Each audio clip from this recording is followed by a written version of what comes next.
Perlunya pengawasan ketat di dalam penyusunan anggaran yang nantinya dapat tepat sasaran dan tidak merugikan warga Jakarta. Sejumlah posting anggaran yang dinilai sangat dibutuhkan dapat terrealisasi hanya dengan penyesuaian harga per unit. Nah, untuk mencegah itu semua, makanya dengan diupload transparan semua, kan berarti publik tuh punya waktu yang lama, sebulan 2 bulan untuk mengkritisi kan? Gitu. Transparansi itu bukan berarti menghilangkan total semua anggaran-anggaran aneh dan korupsi, tapi transparansi minimal meminimalisir gitu loh. Ini sekarang kan tertutup betul. Jadi transparansi itu udah harga mati untuk memberantas korupsi, agar penggunaan anggaran tepat sasaran dan sebagainya. Gitu. Yang salah adalah karena tidak transparan. Kami harus teriak dulu, baru dia koreksi. Harusnya jangan kayak begitu dong. Harusnya secara sistem, kalau dia transparan dan sebagainya, nggak perlu kita teriak-teriak seperti ini. Gitu loh. Kalau semuanya transparan, semuanya publik bisa mengakses, nggak bakal ada perdebatan yang kayak seperti ini gitu. Ini kan seakan-akan kita lagi mendobrak eksekutif untuk menggedor-gedor gitu, buka. Nah ini titik masalahnya itu bukan temuannya sebenarnya. Temuannya itu hanya puncak dari gunung es. Mungkin masih banyak gitu temuan-temuan yang lain. Jadi akarnya itu adalah tidak transparannya eksekutif terhadap APBD kita. Memang itu kan namanya kan satuan ketiga itu memang belum dibahas. Itu yang makanya aku selalu bilang bahwa ini memang kita pembahasan DPRD dan SKPD itu belum sampai sana. Makanya kemarin aku cecer nih Bapedanya nih gitu, Badan Perencanaannya kok bisa ada komponen ini, dan aku bilang kalaupun ini muncul harusnya satuan tiga lainnya kan muncul gitu. Ini kenapa cuman ini? Itu yang jadi pertanyaan kan banyak. Cuman udah lah, kita nggak usah. Aku sifatnya gini, nggak usah saling menyalahkan siapa.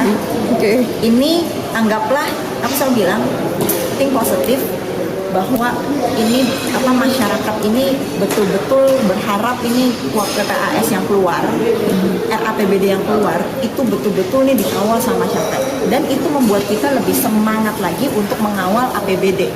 Jadi kalau misalnya dibilang salah yang dimana segala macam, udah nggak, jangan ngomong salah-salahan. Ini dewan semua juga jangan saling menyalahkan gitu. Jadi dalam arti ini dewan sekarang sama-sama nih makin cermat. Jadi ini kuah PPAS yang gelondongannya misalnya kan itu satuan ketiganya 80M, berarti kan di atasnya bisa jadi 10 kali lipat 800 miliar. Kalau ada anggaran yang ATK doang di atas 200 miliar, 300 miliar, gini deh, kita wakil rakyat, kita juga rakyat, mewakili rakyat, pakai nalar aja gitu. Jadi kalau misalnya nggak masuk akal coret, kalau nggak masuk akal kurangin, kalau nggak masuk akal iniin, kalau mereka ngeyel baru ngomong keluar di publik nih, gue udah usahain nih, tapi mereka ngeyel, nah publik ayo serang, kayak gitu. Hanya memang kami berikan catatan tadi soal perencanaan, soal pengawasan dalam penyusunan anggaran, ini kan ada masalah di Pemda. Dulu waktu masih ada wakil gubernur, itu kan ada distribusi kewenangan yang bagus antara gubernur dengan wakil gubernur. Ya, tugas wakil gubernur waktu Pak Sandi Uno itu kan mengawasi perencanaan anggaran, mengawasi pelaksanaan anggaran.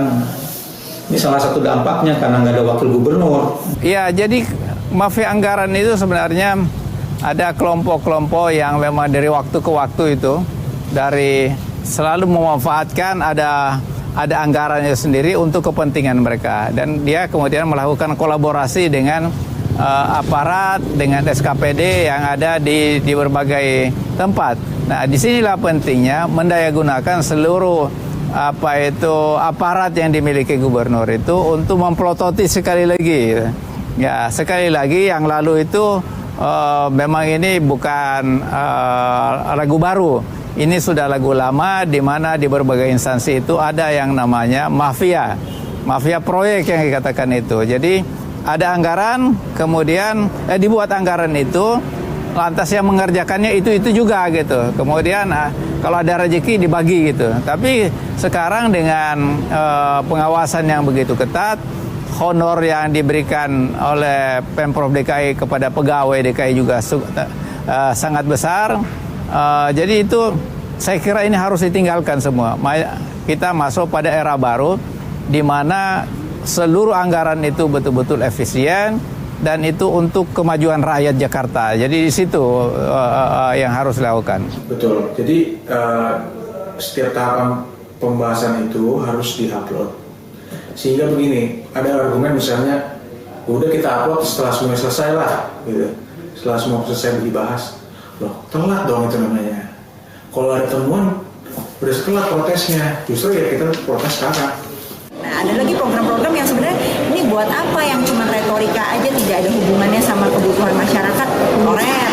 Nah, misalnya kayak kemarin yang kalau di Komisi A lagi hangat nih TGUPP, ya kan, TGUPP mana nih evaluasi kemarin nih TGUPP membantu gubernur, hasilnya mana aja, terus orangnya banyak, ininya apa kualifikasi kerjanya apa aja. Nah, kemarin dari beberapa fraksi nih, semua dewan ada yang mengusulkan hilang, ada yang mengusulkan dikurangin, ada yang mengusulkan tetap. Nah, ini perdebatannya di situ.